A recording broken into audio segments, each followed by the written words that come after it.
Economics को दो broad branches में डिवाइड किया गया है, micro economics and macro economics.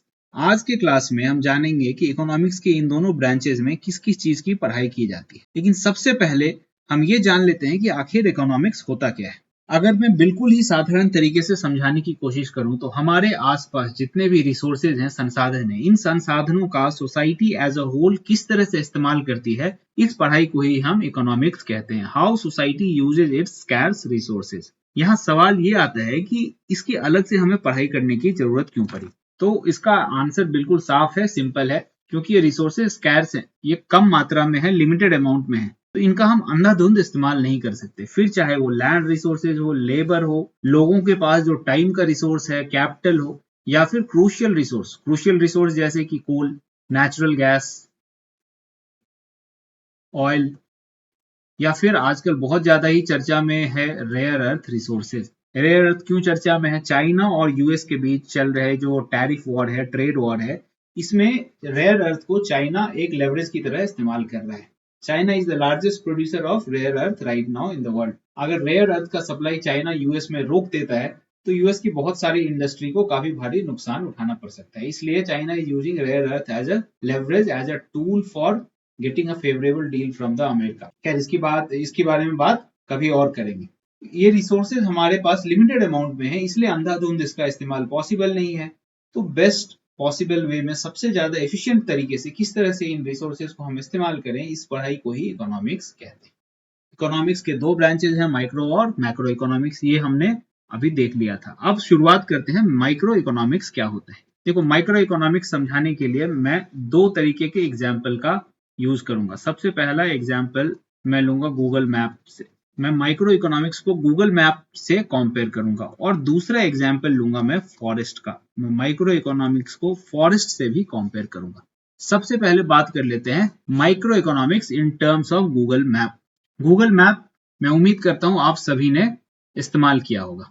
अब micro economics is equals to street view मैंने लिखा है। गूगल मैप में स्ट्रीट व्यू क्या होता है? जब हम लोग गूगल मैप को काफी ज्यादा जूम इन करके देखते हैं ना, तो हमें जिस भी एरिया में जाना है उस एरिया को हम अच्छे तरीके से वहां जान लेते हैं। फॉर एग्जाम्पल, यहाँ आपके सामने दिल्ली के सरोजनी नगर का एक छोटा सा इलाका है, उसके मैप को मैंने जूम इन करके आपके लिए यहाँ पे रखा है। यहाँ पे अगर मुझे किसी पॉइंट ए, इस पॉइंट से लेकर पॉइंट बी तक जाना है, ये हमारा पॉइंट बी है, तो हम लोग इस एरिया का ही मैप देखेंगे, छोटा सा मैप देखेंगे, ना कि मैं पूरे भारत का बड़ा सा जूम्ड आउट मैप खोल के बैठ जाऊंगा।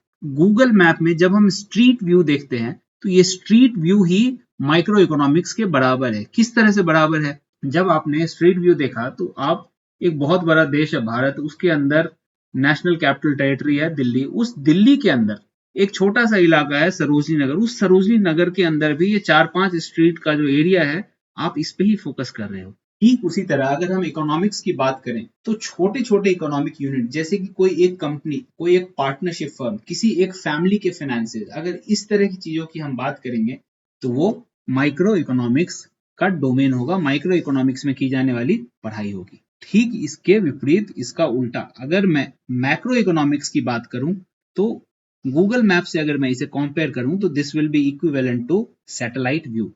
पिछले एग्जाम्पल में, जो कि माइक्रो इकोनॉमिक्स का एग्जाम्पल था, वहां मैंने गूगल मैप में आपके लिए स्ट्रीट व्यू दिखाया था कि किस तरह से एक छोटे से इलाके में अगर मुझे एक पॉइंट से दूसरे पॉइंट जाना हो तो मैप को हम जूम इन कर लेते हैं और छोटे से एरिया पे फोकस करते हैं। लेकिन जब मुझे ब्रॉड वे में एक बहुत ही बड़े इलाके को देखना हो, यानी कि मुझे ये देखना है कि भारत से इंग्लैंड कितनी दूर है, अगर मैं रोड से जाना चाहूँ, अगर मैं लैंड के थ्रू जाना चाहूँ, तो मैं मैप को जूम आउट करूंगा, ना कि मैं इंडिया में यहाँ पे राजस्थान के जयपुर पे जूम इन करके जयपुर का मैप तो नहीं देखूंगा ना। मैं पूरी तरह से जूम आउट कर लूंगा। और even I will not restrict myself to map of India, I will not restrict myself to this map, I will zoom out even further and I will take it down to continent level. मैं Asia का map देखूंगा, मैं Europe का map देखूंगा, Africa का map देखूंगा, इस level पे मैं बात करूंगा।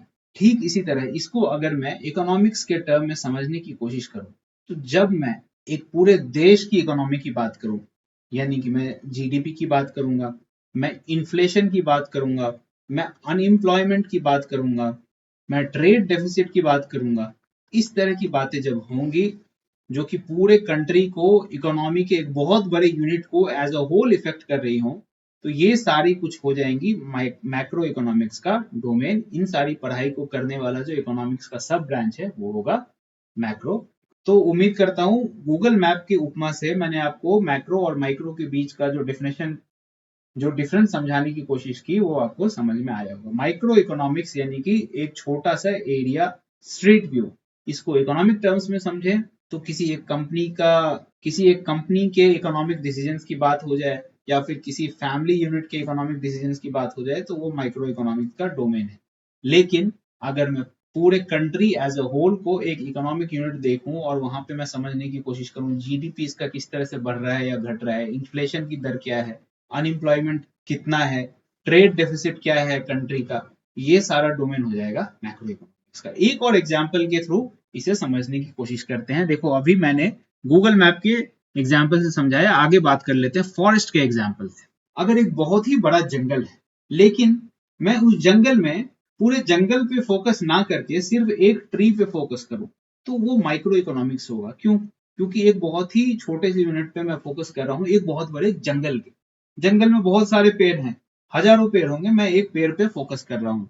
तो if we are focusing on the tree that is micro economics. ठीक उसी तरह इकोनॉमिक्स में क्या होगा, अगर मैं कंपनी पे फोकस कर रहा हूँ, किसी फैमिली बिजनेस पे फोकस कर रहा हूँ, that is domain of micro economics. Micro economic focuses on individual components, understanding the specific trees, their growth and its interaction with a small area। मैं यहाँ के आसपास 100-200 पेड़ की बात नहीं कर रहा, सिर्फ इस पेड़ पे मैंने फोकस किया है और इसके जो रूट्स हैं आसपास के एरिया से किस तरह से इंटरेक्ट कर रहे हैं उस पे फोकस कर रहा हूँ। ठीक उसी तरह एक कंपनी है वो किस तरह से ग्रो कर रही है, अपना डिसीजन ले रही है और अपने साथ जो भी रिलेटेड पार्टीज हैं उस पे किस तरह का इन्फ्लुएंस डाल रही है, इस स्टडी को हम माइक्रो इकोनॉमिक्स कहेंगे। इसके विपरीत अगर मैं मैक्रो इकोनॉमिक्स की बात करूं तो this will be equivalent to the study of entire forest. मैं पूरे फॉरेस्ट को जूम आउट करके अगर उसका टॉप व्यू लूं कि इसमें ऑन एन एवरेज पेड़ों की हाइट कितनी है, किस किस प्रजाति के जानवर यहाँ पे रहते हैं, इस तरह की स्टडी को अगर मैं करूं तो दैट विल बी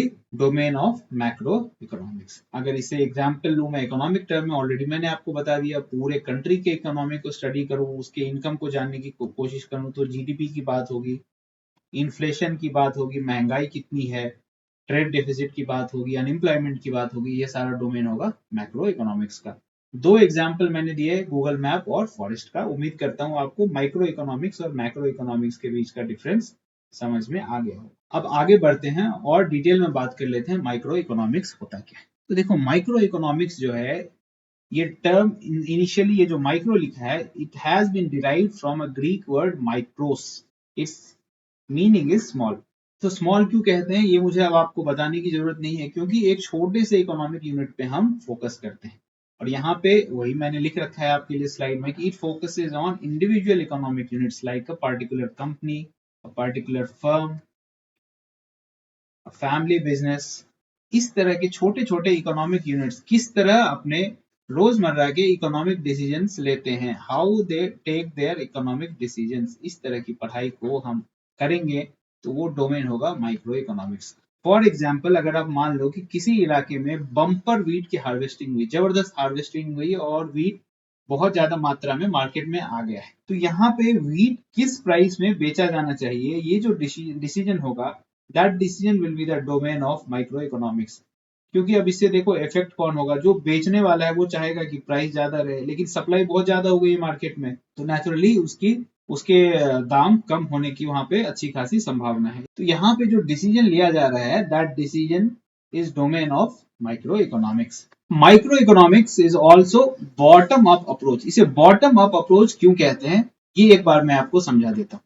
देखो यहाँ पे जो डोमेन ऑफ स्टडी क्या होता है वो सबसे छोटे छोटे यूनिट होते हैं इकोनॉमी के, यानी कि एक कंपनी हो गई, एक फैमिली बिजनेस हो गया।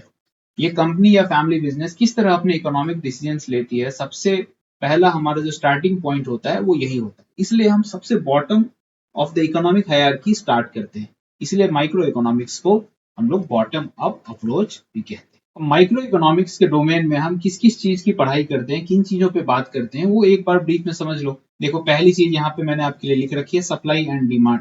किस तरह मार्केट फोर्सेस सप्लाई और डिमांड को एडजस्ट करते हैं और उसके साथ साथ कैसे प्राइस का मूवमेंट होता है किसी एक स्पेसिफिक मार्केट में, इसकी पढ़ाई जब होगी तो वो माइक्रो इकोनॉमिक्स का डोमेन होगा। दूसरी बात है कंज्यूमर बिहेवियर। कंज्यूमर के पास मार्केट में बहुत सारे चॉइसेस रहते हैं डिफरेंट प्राइस पॉइंट्स पे। उन प्राइस पॉइंट्स पे डिफरेंट चॉइसेस को कंज्यूमर किस तरह ट्रीट करता है, किस चॉइस की तरफ इंक्लाइन होता है, किसे रिजेक्ट करता है, इसकी अगर बात करें तो ये भी डोमेन होगा माइक्रो इकोनॉमिक्स का।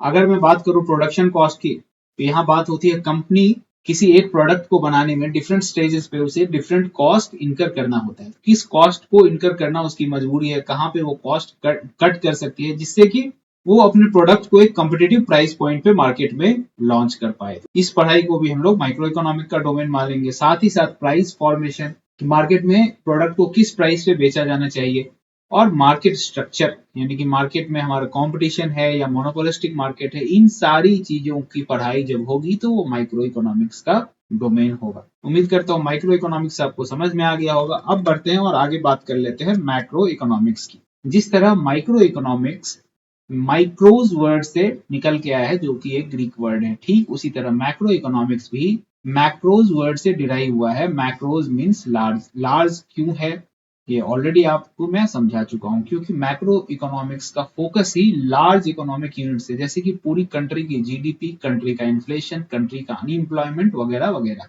Macro economics it studies the behaviour of an entire country और economy and how government policies impact these broad measures. That is macro economics for you. अब इसमें किन किन चीजों की बात होगी? नेशनल इकोनॉमी की बात होगी। यहाँ मैं किसी एक कंपनी की बात नहीं कर रहा हूँ, किसी एक हाउस होल्ड की बात नहीं कर रहा हूँ, पूरे देश के इकोनॉमी की बात कर रहा हूँ। देश की इकोनॉमी को किस तरह से मेजर करेंगे? जीडीपी की बात होगी, जीएनपी की बात होगी, जीएनपी से फिर नेशनल इनकम डिराइव हो सकता है, इन्फ्लेशन की बात होगी। इन सब की जब बात होगी तो वो नेशनल इकोनॉमी के बारे में हो रही होगी और ये डोमेन होगा मैक्रो इकोनॉमिक्स का। अब गवर्नमेंट पॉलिसीज इन सारी चीजों को, इन्फ्लेशन, अनएम्प्लॉयमेंट, जीडीपी वगैरह को किस तरह से इन्फ्लुएंस करने के लिए पॉलिसी बना रही है सरकार, इन सब चीजों का डोमेन जो है वो भी मैक्रो इकोनॉमिक्स के अंदर आता है। ये सब चीजें ऑलरेडी मैंने आपको बता दी हैं कि what causes inflation and recession, how is employment reduced, what drives economic growth, all of these comes in the domain of macro economics. अब जिस तरह से micro economics was a bottom up approach, ठीक उसी तरह उसके उल्टा macro economics is a top down approach. Top down approach क्यों है ये आपको साफ साफ उम्मीद करता हूं अभी समझ में आ गया। माइक्रो इकोनॉमिक्स में हम जब पढ़ाई शुरू करते हैं तो सबसे पहले छोटे छोटे इकोनॉमिक यूनिट्स की बात करते हैं, यानी कि एकदम बॉटम ऑफ इकोनॉमिक हायरार्की से शुरू करते हैं। That's why it's called micro economics. लेकिन जब मैक्रो इकोनॉमिक्स है, macro means large, large economic unit से हमने पढ़ाई शुरू की, यानी कि मैं पूरे कंट्री के एज अ होल उसकी इकोनॉमी की जीडीपी क्या है, इनकम क्या है, इन्फ्लेशन क्या है, इसकी बात कर रहा हूं। तो सबसे ऊपर वाला जो लेयर है, top most layer of economy, that is entire country, largest, यानी कि सबसे ब्रॉड जो इकोनॉमी का सबसे बड़ा जो लेयर है, यानी कि कंट्री एज अ होल, उसकी बात कर रहा हूं। तो शुरुआत में सबसे टॉप से कर रहा हूं, इसलिए इसे टॉप डाउन अप्रोच कहते हैं। अब इसका एक एग्जांपल ले लो। आरबीआई बार बार मॉनेटरी पॉलिसी लाती है। मॉनेटरी पॉलिसी में इन्फ्लेशन की जो दर चल रही है उसको देखते हुए इन्फ्लेशन को एक बैंड में आरबीआई को रखना होता है। मॉनेटरी पॉलिसी कमिटी रहती है, एमपीसी, इन सब के बारे में आगे की क्लासेस में बात करेंगे। तो उस रेंज में अगर इन्फ्लेशन को रखना है तो आरबीआई अपने मॉनेटरी पॉलिसी को ट्वीक करते रहती है। कभी वो रेपो रेट बढ़ा देगी, रेपो रेट घटा देगी, या और भी दूसरे क्वालिटेटिव मेजर्स आरबीआई लेती रहती है। ये जो डोमेन है that is the domain of macro economics. तो उम्मीद करता हूं माइक्रो और मैक्रो इकोनॉमिक्स दोनों मैंने आपको अच्छे से समझा दिया है। अगर कहीं भी कोई डाउट हो तो कमेंट में लिख के आप बेझिझक मुझसे पूछ सकते। अब बात कर लेते हैं, एक तीसरा डोमेन भी है इकोनॉमिक्स का, that is called econometrics. Econometrics जो है ये एक बेसिकली, इसको आप मैथमेटिकल इकोनॉमिक्स की तरह समझ सकते हो। देखो, माइक्रो इकोनॉमिक्स और मैक्रो इकोनॉमिक्स में हमने जो भी पढ़ाई की, जो भी थ्योरी हमारे सामने आएगी, उन सभी थियरी को हमें मैथमेटिकली या स्टैटिस्टिकली अगर समझना है तो हम लोग इकोनॉमिक्स के इस थर्ड ब्रांच इकोनोमेट्रिक्स का सहारा लेंगे। लेकिन हमारा जो कॉम्पिटिटिव एग्जाम हो, चाहे कोई सा भी हो, यूपीएससी हो, एसएससी हो, आईबीपीएस हो, स्टेट पीसीएस हो, कहीं भी किसी भी एग्जाम में जो इकोनॉमिक्स का मेन फोकस रहता है वो रहता है मैक्रो इकोनॉमिक्स पे, नंबर 1। सबसे बड़ा फोकस, ऑलमोस्ट मैं बोलूंगा 90% जो इकोनॉमिक्स हमें किसी भी कॉम्पिटेटिव एग्जाम में पढ़ना है वो मैक्रो इकोनॉमिक्स है। उसके बाद थोड़ा बहुत कहीं कहीं माइक्रो इकोनॉमिक्स रहता है। This branch econometrics normally this is not asked in competitive examination. तो बहुत ही ब्रीफ में आज के क्लास में मैंने आपको इकोनॉमिक्स के दोनों ब्रांचेज यानी कि माइक्रो और मैक्रो के बारे में समझा दिया। उम्मीद करता हूँ आपको सारे कॉन्सेप्ट्स अच्छे से समझ में आए होंगे। अगले क्लास में हम बात करेंगे सेक्टर्स ऑफ इकोनॉमी की। इकोनॉमी के कितने सेक्टर्स हैं और भारत में इन सेक्टर्स का कितना परसेंट कंट्रीब्यूशन है इंडिया के जीडीपी में, ये डेटा भी मैं आपको बताने की कोशिश करूंगा। चैनल को अगर आपने सब्सक्राइब नहीं किया तो सब्सक्राइब जरूर कर लो, क्योंकि हमारा ये इकोनॉमिक्स का जो सीरीज है बहुत ही डिटेल सीरीज होने वाला है। जितने भी टॉपिक कॉम्पिटेटिव एग्जाम्स में पूछे जाते हैं सभी इसमें कवर किए जाएंगे, including static topics plus current affairs के लिए मैं एक सेपरेट प्लेलिस्ट। मिलते हैं अगले क्लास में। Thank you.